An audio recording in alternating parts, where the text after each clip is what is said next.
Velkommen til en kort introduktion til vores nye Sustainity Line LED-rør, der kan dæmpes uden brug af hverken ekstern driver eller lysdæmper.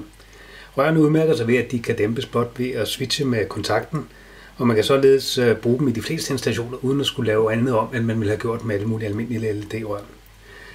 Som nu, hvor lyset er dæmpet, skal vi have aktiveret dæmpefunktionen. Den gøres simpelthen ved at slukke og tænde lyset igen, og lyset skruer sig op.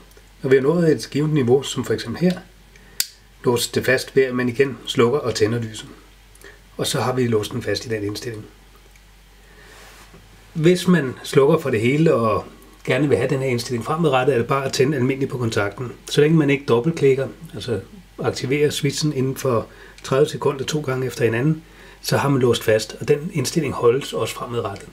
Så det er meget simpelt. Ønsker man på et tidspunkt at kunne dæmpe lyset, aktivere og tænde, og vi dæmper ned, og når det ønskede niveau er nået, så låser vi fast på samme måde som tidligere.